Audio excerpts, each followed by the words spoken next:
भंजनगर आहार केन्द्र रे लोकंकु खाइबाकु मिलुनी।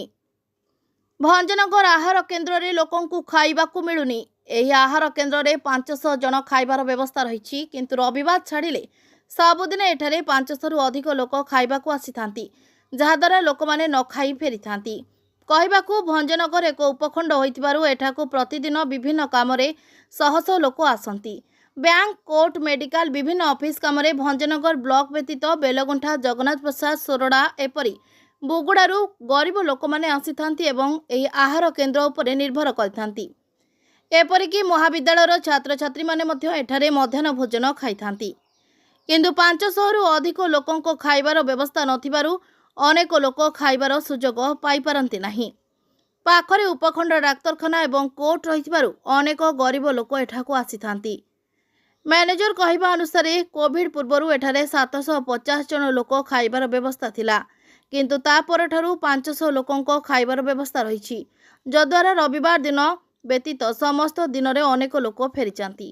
तेबे ही आहार केन्द्र रे 1000 लोक खाइबार व्यवस्था करा जाऊ बोली सर्वसाधारण लोक दाबी जणाइछंती।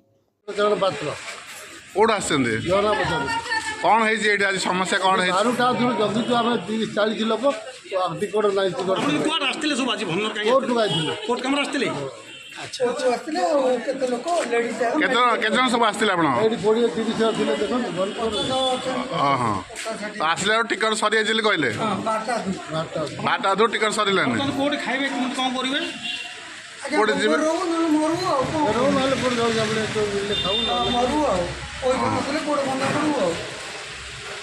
एसएसजी ग्रुप गुड़ा तो आमे सुपरवाइजिंग में समान बुझिले जे जो लोक आपण कोन अछन मो मैनेजर आपन नाडा ना सतीश गोड़ हां एबे आपनर 500 केबुड आसले 750 5 केबुड लॉकडाउन परडो अछि किंतु आमे कोविड पर लोक आसनले से पेमेंट और सब बेले इन 500 रु अधिक लोक आसंदे एली भीड़ हो सब रबारे टिके कम आसंदे हां बैंक छुट्टी देले कम आ प्रतिदिन 500 रु अधिक लोक आसंदे फेरिक जाउछंदे ए ब्लॉक पर बेलगुड़ा पर सप्लाई होतला कि आगे होतला मु जानि नै आपण केबड रहले ने मु सर आरो से 1 तारिख कोडी आस्तिले मेडिकल काम आस्तिले मेडिकल जे रिपोर्ट आने पिला आपण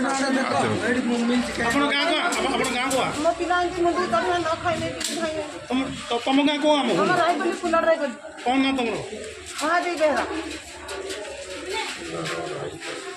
महादेव बेहरा हां मेडिकल आस्तिलो हां अब एकोडी आस्तिले ना ओके आस्तिले आपण हमरो बाबा खाइली बोले हां रखलो मु आसली एडी खाई जाइतिले ना आ कोडी खाइ बाहर एडी खाइले हां गंजाम भंजनगरु सुनील कुमार गौड़ों को रिपोर्ट मंथन लाइव।